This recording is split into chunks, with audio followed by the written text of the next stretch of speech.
When peace like a river attendeth my way, when sorrows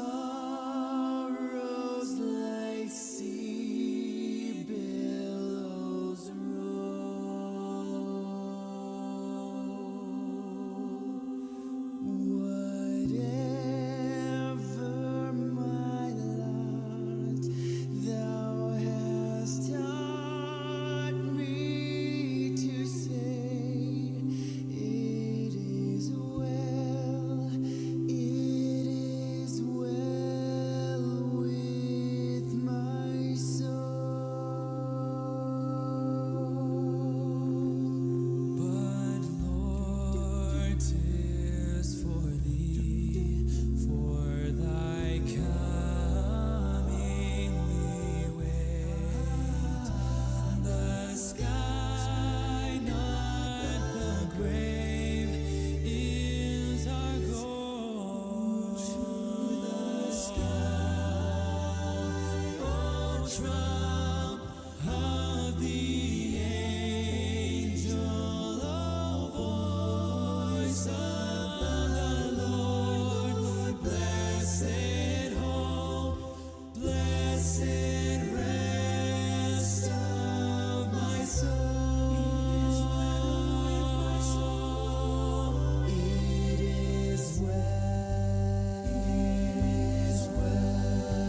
with my soul.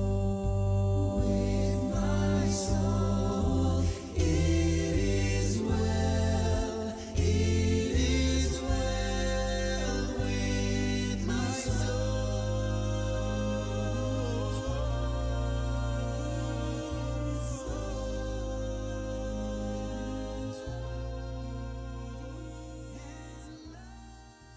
I would like to begin this celebration of Len's life with a poem called He Is Gone.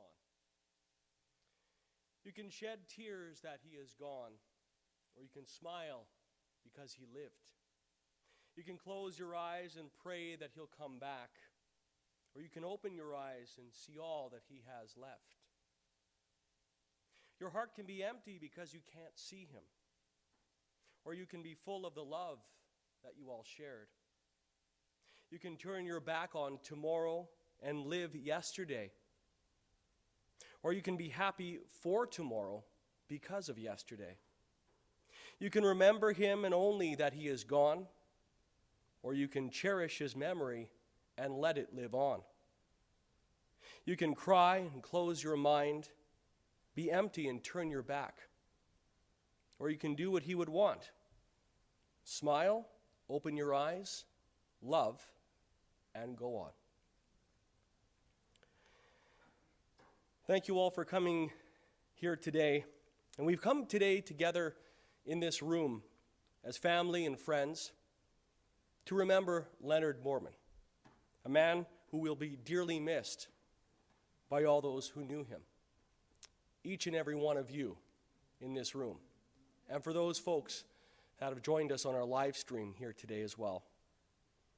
We're all here because somehow, in some way, whether that be big or small, Len's life was and is still part of yours. We'll celebrate today and remember who he was and how he impacted each and every one of you. Len was born on Christmas Day in 1958 and passed away at home on February 6th at the age of 63. I don't know if his love for Christmas had anything to do with the fact that he was born on December 25th, but I'm told that he loved the holidays so much that Halloween was barely over and he was already decorating and having Christmas music playing in the house. And when it came to lighting up all those decorations, he had to plug everything into one outlet. That was Len. As many of you know, Len was an avid collector and an antiquer as well. He probably would have done pretty well on a show like The American Pickers or something like that. He was kind of a self-taught mechanic too. He loved cars. He knew everything about them, what parts they needed, what tools to use. He just had a knack for that kind of stuff. Len had a chance to ride on the shoulders of hockey legend Eddie Shack when he was a young boy, and he even got to meet the Queen. And how many people can say that? We'll talk a little bit more about that as the service goes on here this afternoon. But most of all, Len was a proud dad, a devoted husband to Doris, and a great friend to many. He was the kind of guy who would tell it like it is, and at the same time give the shirt off his back to help you, because that's who Len was. Each one of us was born to die. It's what we do in between that time that creates the story of our lives and leaves memories for the future. Stories as unique as the person telling them. And these are a few that Len was quite passionate about that's been passed on to me by his family to read here at his service this afternoon. And some of these are, I know, the favorites, especially Doris, who provided these for me for you all to hear today. Len had spent quite a bit of his childhood at the Shriners Hospital for Crippled Children in Winnipeg, Manitoba. And he was so proud that he was chosen, as I mentioned earlier, to give the Queen roses at the opening of Polo Park Mall. And I know, from what I understand, that he doesn't remember a lot from that specific day because he was so nervous about being able to meet the Queen. And that's pretty cool. Something that not many people in their lifetime could ever say that they had a chance to do. There was a benefit concert that was put on as well, and he said that they wheeled all the kids that were able to down to the front of the stage. And the band that happened to be playing there was the Rolling Stones. That was even before they were a big-time band. So that was pretty cool as well for Len. He also talked about train rides that him and his mom took to the Shriners, how the seats would fold down and they would turn into beds, and how the top bunks would fold down with the bedding already on them. There was a separate dining car, and how the waiters would carry their trays high up over their shoulders while keeping their balance. And out of all the times that Len was on that train, he only saw that tray one time get dropped. But he thought that was pretty cool. Len always said that if he was high up in government one day, that he would make it mandatory for kids in grades 5 and 6 to experience that train ride. Len was fond, as I mentioned earlier, about working on cars and detailing them. In fact, he said that no one could clean a car better than him, and that's why he got paid the big bucks. He was meticulous when it came to that, and if he wasn't the one cleaning the car, he would know and tell you exactly how you should be doing it. The family moved to Alberta in 1998, and they moved out to the big metropolis of Granham. People would look at them funny when they told them where they were coming from. In 2000, Len and Doris got married. Len started to work on a pig farm. And it was something new to him because he had apparently never seen a real live pig in his life. Doris almost thinks that that was the start of farm life for Len. And even though his health was slowly deteriorating, he pushed on. He had a heart of gold, and as I said earlier, he would help anyone who needed that. The last few years were a struggle for Len. His health was not too good, and he didn't want those close to him to see him like that. The family, though, Doris, proud of the accomplishments and the tenacity that that took. Len also shared how he got his name. He said that Red Kelly, the hockey player, was his dad's favorite player, and he was named after him. Len also was picked up, as I said, by Eddie Shack, and he skated him around the ice on his shoulders, and then he told Mr. Shack to slow down because it was scaring the crap out of him. So that's just a snapshot of Len's 63 years of life. We have many more stories to tell here this afternoon, but I wanted to kind of put into perspective why we're here, and that's to celebrate Len's life.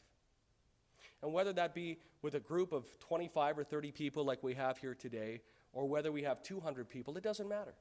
It's the fact that we've come together to support each other and to remember a man who impacted each and every one of you. So thank you all for coming.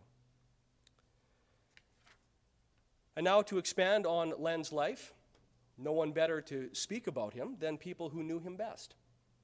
And I would like to ask his niece Rita to please come up and say a few words.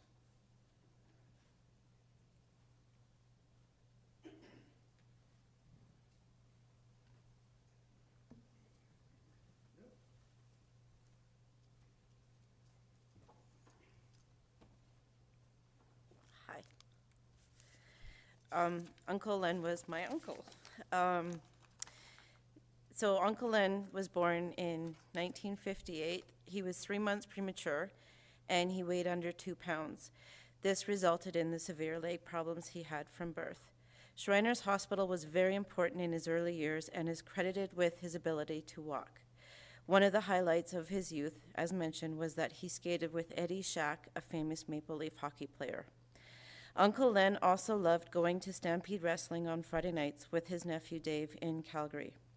After working in a car dealership detailing cars, he became a car avid enthusiast. Uncle Len was able to be with Nana at her passing in 2016. Grandpa Jerry passed away in 2013. Uncle Len also had a brother and a sister who passed away shortly after birth. His surviving sister Betty and brothers Mel and Wayne also looked out for him when they were growing up and will cherish their memories. Uncle Len's love of animals at his and Aunt Doris's home was very prominent. My daughter Sydney visited, and she talked about feeding those pot-belly pigs. Uncle Len was a source of strength and information and support when my daughter was diagnosed herself with leg issues. The last time the family was all together was at my dad's memorial camping trip. There was many talks and for hopes and plans for more frequent family gatherings. Uncle Len will be missed at these future gatherings, but he won't be forgotten. Peace is found knowing that he's no longer suffering or in pain. Thank you. Thank you for those words, Rita. And a few of the things that we are hearing today may overlap a little bit, and there's a reason for that, because they're being spoken about from a person's perspective. One of the most comforting and powerful songs, I think, is Amazing Grace. It's a beautiful and a deep song that goes back as far as the late 1700s, actually. And it's been redone and sung many, many, many times over those years. However, the meaning of that song has never changed. The song speaks of forgiveness and redemption, and that every soul can be delivered through the mercy of God. This rendition of Amazing Grace that we're going to hear now is by Chris Tomlin. I ask that you take these next 3 or 4 minutes as we listen to the music, listen to the words and what they mean, and take this time to remember Len in your own special way.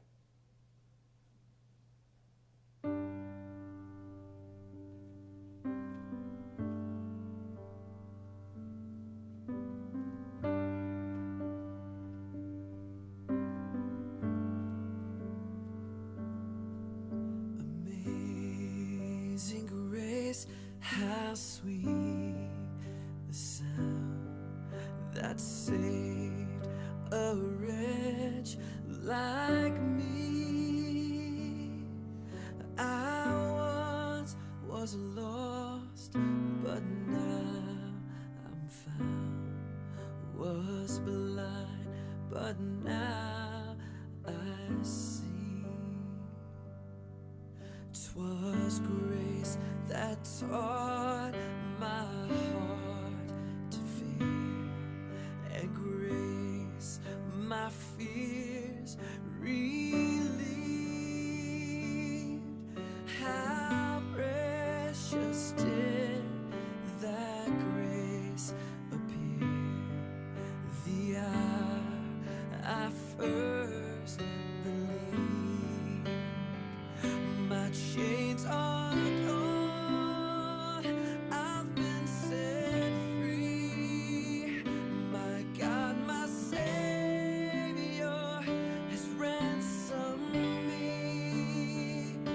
And like a flood, his mercy reigns, unending love, amazing grace.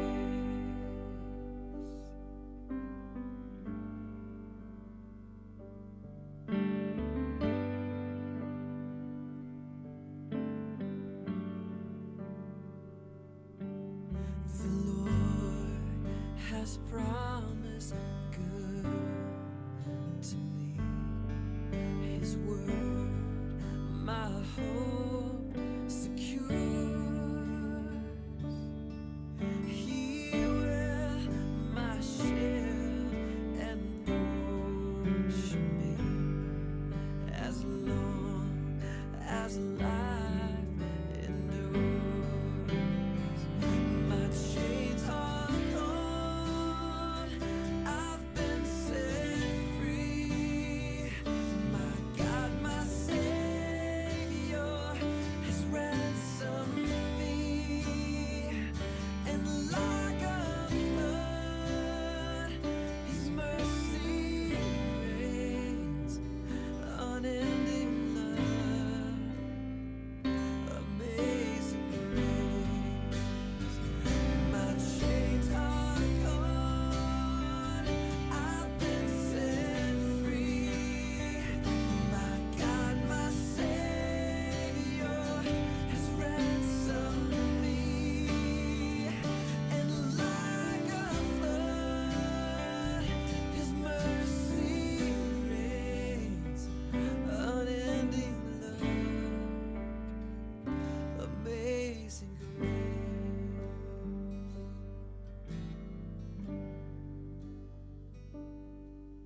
The earth shall soon dissolve like snow. The sun forbear to shine. But God, who called me here below, will be forever mine. Will be forever mine. You are forever mine.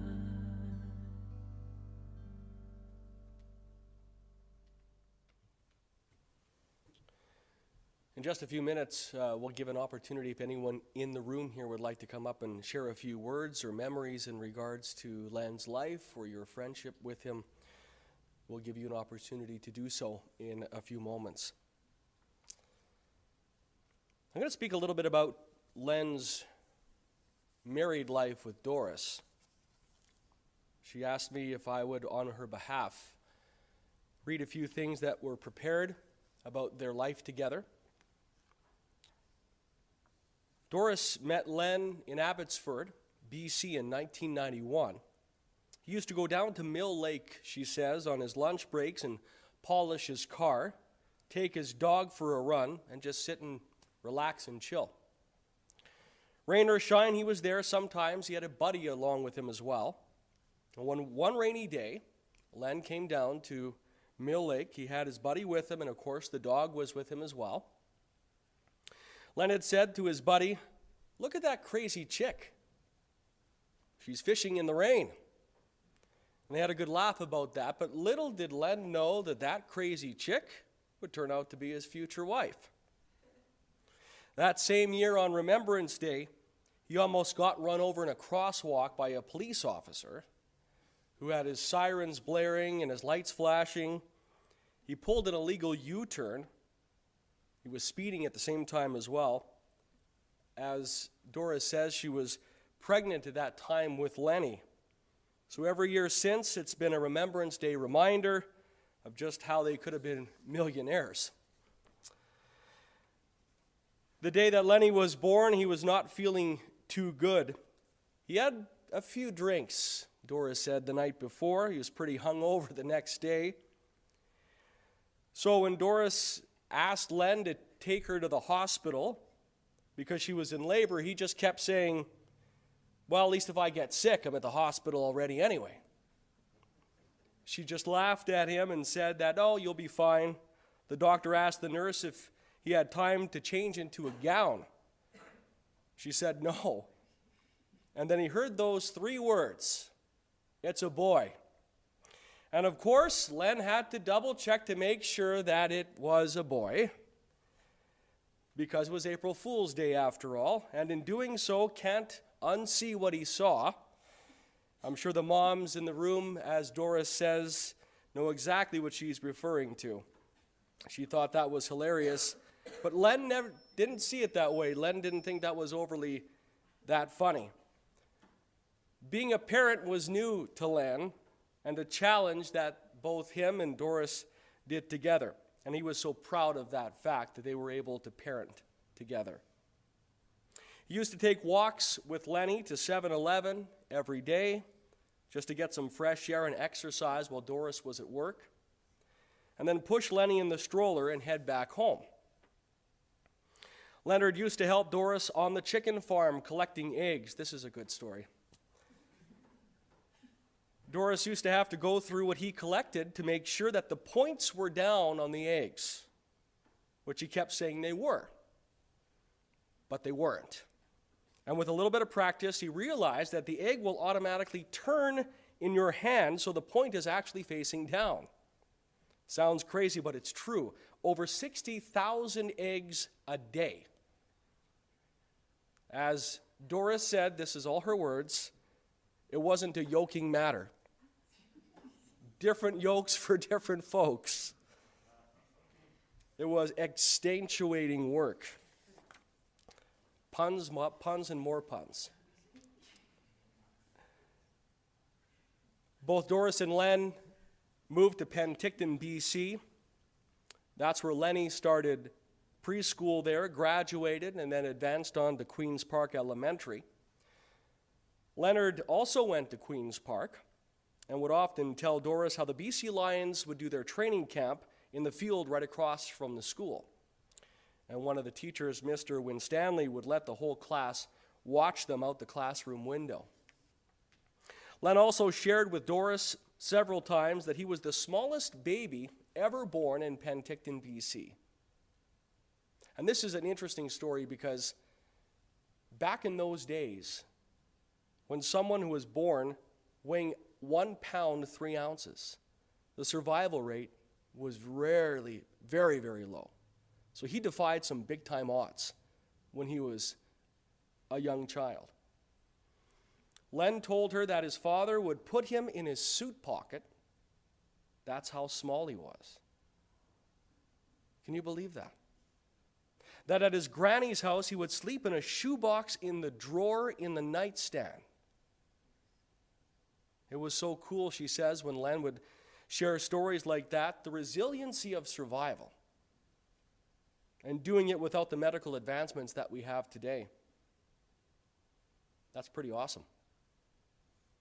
To those who had the opportunity to have met Len, the feeling back was tenfold. He would make anyone feel at home, like family, even if they didn't have a home or a family to go back to. He wouldn't question their dilemma, but help them help themselves without being cumbersome or reliant on others. He was very in tune and aware of how easily one can get distracted and sidetracked to get into certain circumstances and how society views it as such. In 1998, as I said earlier, they ended up heading from BC to the big metropolis of Granham, Alberta. Len did not look impressed, I'm told, but there was a bar there, and having the tour of the local town, he was ready for a nice cold beer. They didn't stay long. They eventually ended up relocating to Fort Macleod, and then there was better opportunity for employment elsewhere, so the family moved here to Lethbridge. It wasn't ideal, but they stayed the winter until spring, and then they moved again, this time to Spring Coulee. Lots of moving around for you guys over the years, wasn't there, Doris? Doris says that Spring Coulee will always have a very special place in both Len and hers hearts. It's a was an opportunity. That's where they got married. May 27th of 2000, they exchanged vows. And after a week after that, they got baptized into the church. Len was so proud of his calling, she says, and put full effort into everything that he was asked to do, whether that was painting, cleaning, mowing, or giving a speech in church. He had that sense of pride, and he would let everyone know that. I mentioned that pig farm earlier, and I know that Rita did as well. Len absolutely ended up loving it. Most times it was something new, and he handled that challenge with golden gloves too.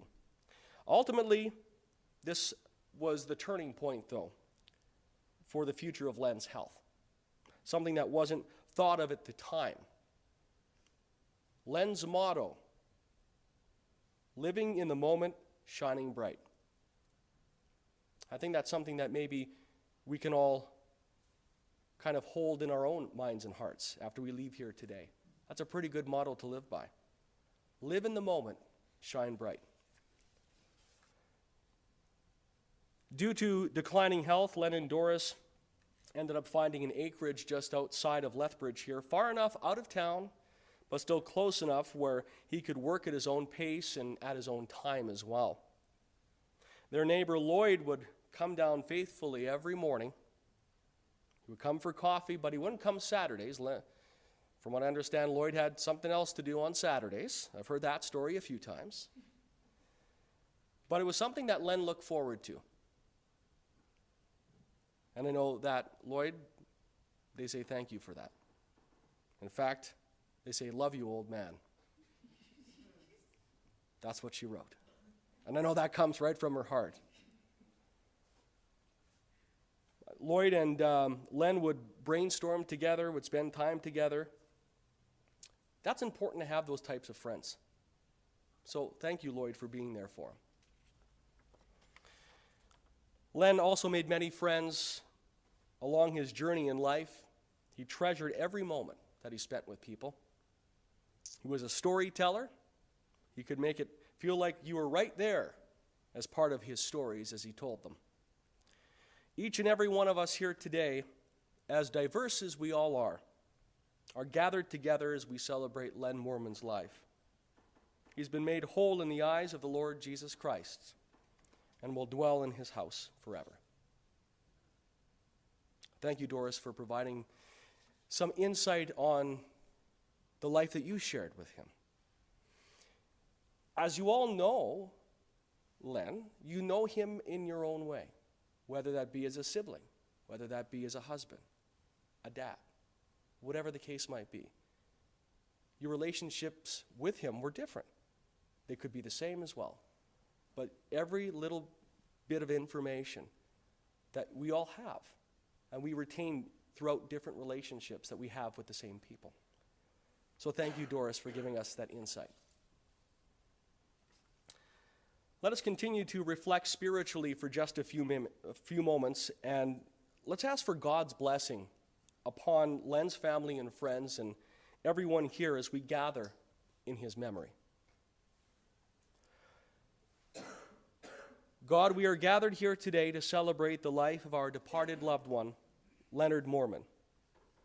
We celebrate a life of love, integrity, and grace. A life that was a legacy to those here who are left behind. We celebrate the good memories that Len's family and friends will keep with them forever. Lord, bless this gathering today and bless all of Len's loving family and friends and comfort them as they go forward in their lives. And we give thanks to you for the life that we have in you. Amen. If you know the famous Old Testament Psalm 23, the Lord is my shepherd, I'm going to recite that now. And if you know the words, please follow along in your mind and in your heart. And let this be a prayer as we ask God to bless us today in Len's memory. The Lord is my shepherd. I shall not want. He makes me lie down in green pastures. He leads me beside still waters. He restores my soul. He leads me in paths of righteousness for his name's sake.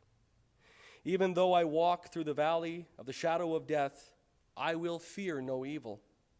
For you are with me. Your rod and your staff, they comfort me. You prepare a table before me in the presence of my enemies.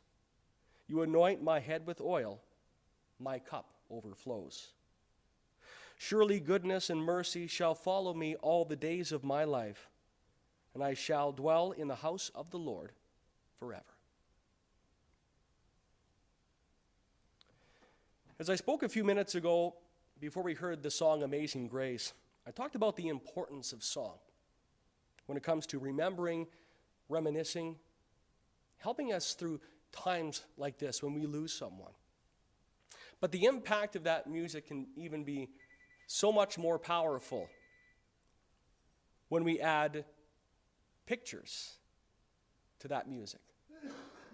Len's family has put together for us a beautiful video tribute here today. So for the next 9 or 10 minutes or so, I ask that you watch the screen up front as we listen to some music and as we watch Len's life together in picture and song.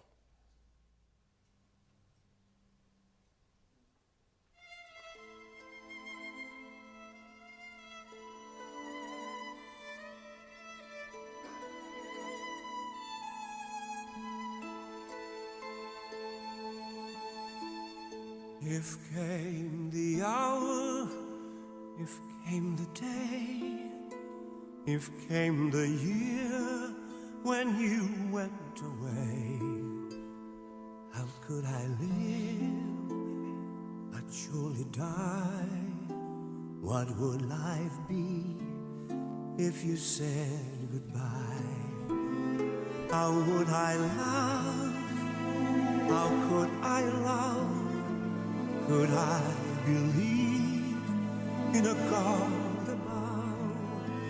How would I hope? How could I pray if came the hour, if came the day? But you are here lying beside me. I watch you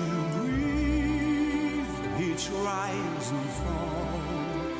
Without you near, then there would be nothing at all. If in this world all things must pass, and we must raise the parting glass, no words will ever come. What could I say if came the hour, if came the day?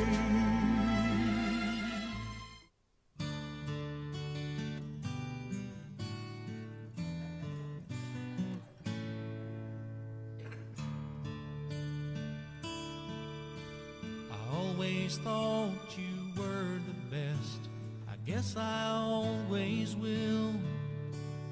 Always felt that we were blessed, and I feel that way still.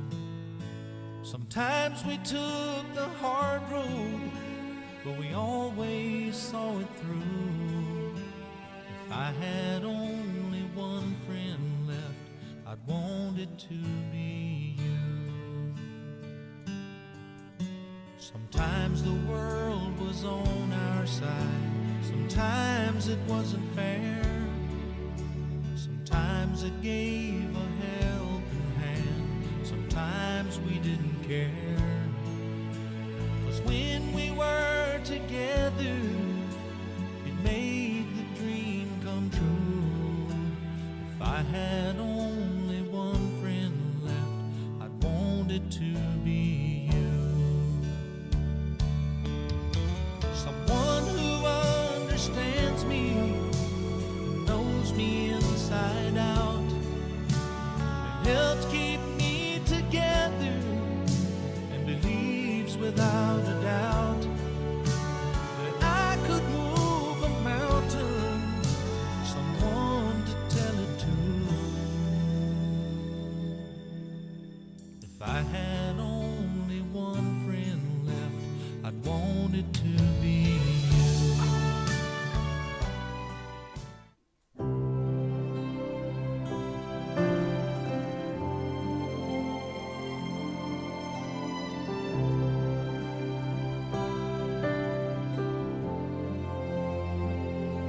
Sometimes we stumble,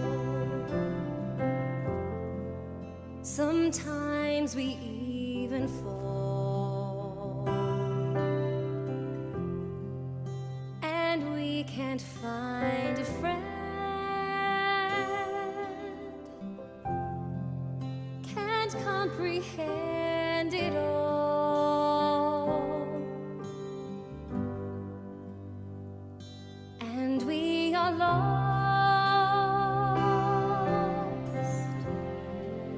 with nothing to hold on to when we can't find the answer. Sometimes a prayer will do.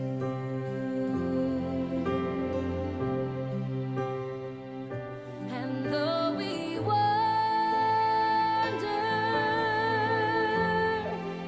uncertain if we will get through to face the future, sometimes a prayer will do.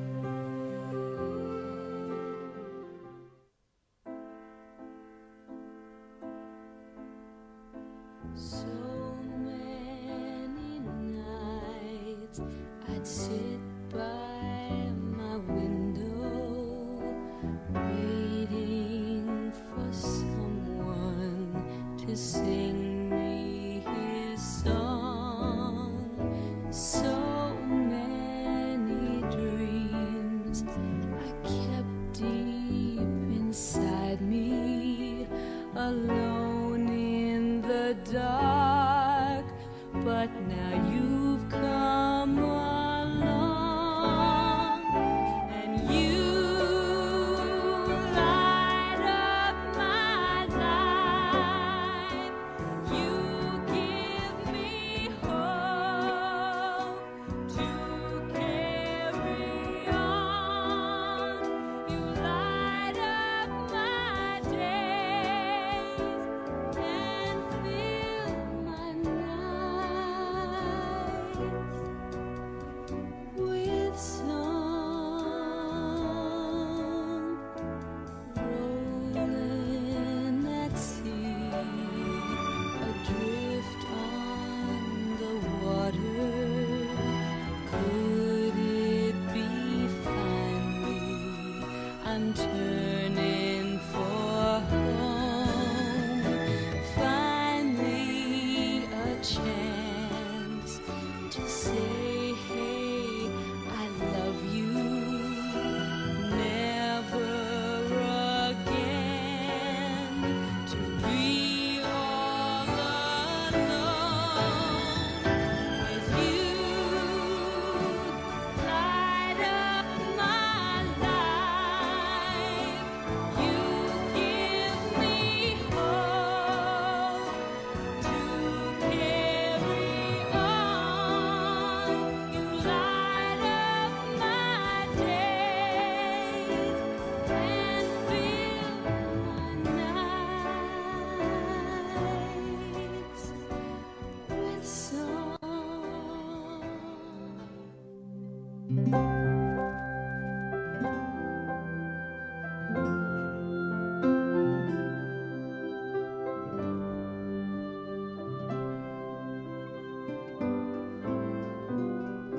I watch the sunrise lighting the sky, casting its shadows near. And on this morning, bright though it be, I feel those shadows near me. But you are always close to me, following all my ways. May I be always close to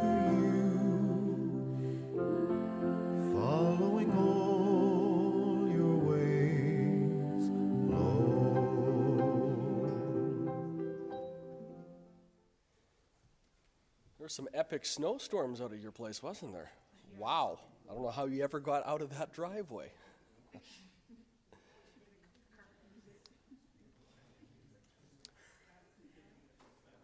You know, I realize that saying goodbye is the most difficult thing we can do to someone we love, someone who's impacted our lives. But before we do so, we need to be thankful and grateful for Len's life. Remembering the intangibles, the impact that he had on you. You may bring to mind his smile, his personality, his love of cars, or at Christmas time, or just the way he lived his life in general. Remember the significant moments and the fun times that you all had with him over the years. I'm sure the next time you hear a car revving up or something to that effect, you need a pointer on something to do with a vehicle, you'll think of Len. It's the little things in life that really can mean the most. And things that maybe years ago didn't seem like much, they're a big deal now. Remember those times. I'm happy that you've all come out today to not only show your support and love for Len and his family, but to be here together to honor a man's life. That's so important. It's important that we come together to honor a person's life, to tell stories, to laugh together, to cry together. It's all part of that process along that healing journey. You'll remember Len's life by the memories that he leaves behind. But most of all, remember him with love as long as you all live.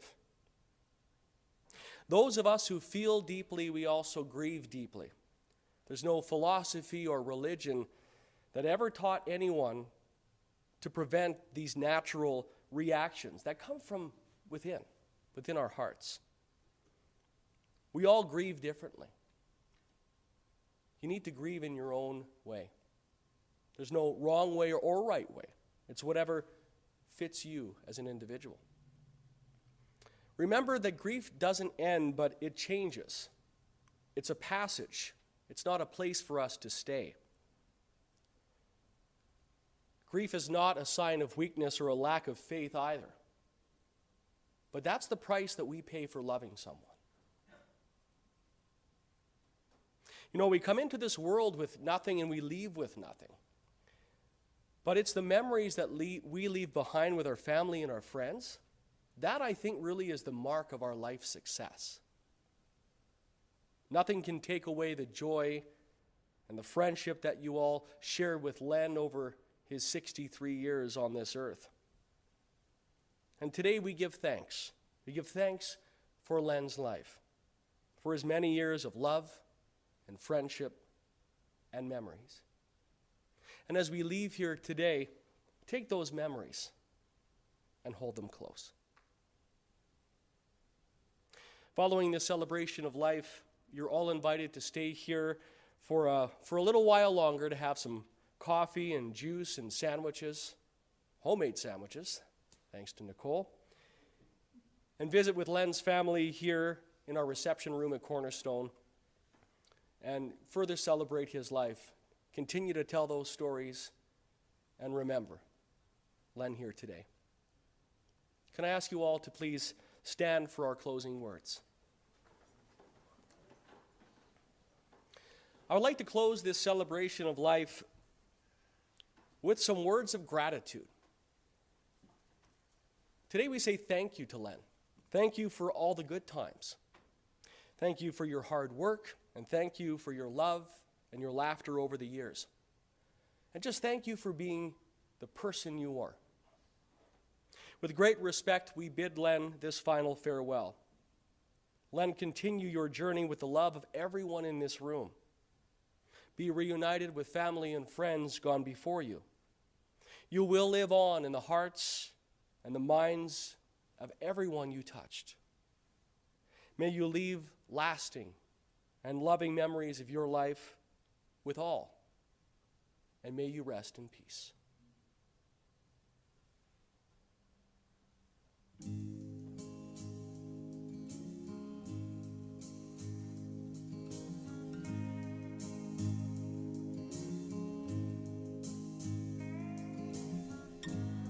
Stood there boldly, sweating in the sun.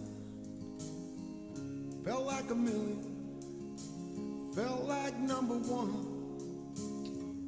The height of summer, I'd never felt that strong, like a rock.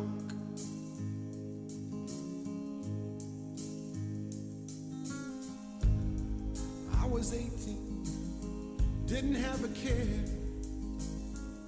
working for peanuts, not a dime to spare.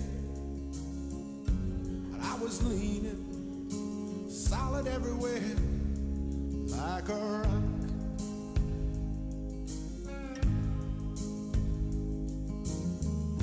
My hands were steady, my eyes were clear and bright. My walk had purpose, my steps were quick and light. And I held firmly to what I felt was right, like a rock. Like a rock. I was strong as I could be, like a rock. Nothing ever got to me, like a rock. I was something to see, like a rock.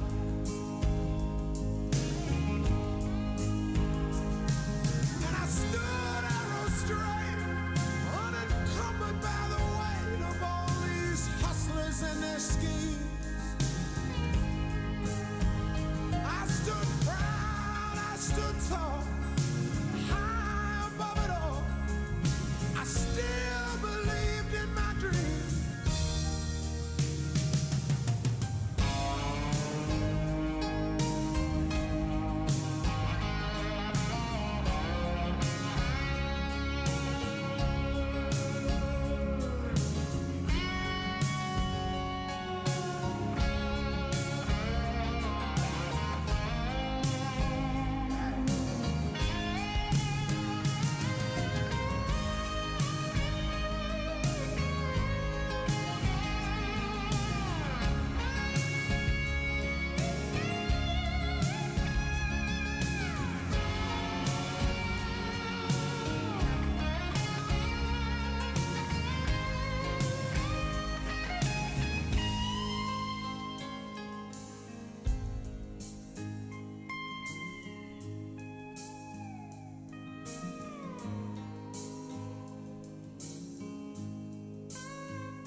20 years now, where'd they go?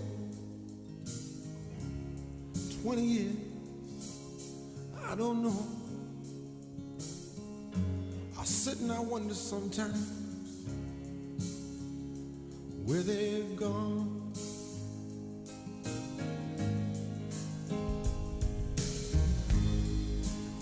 And sometimes late at night,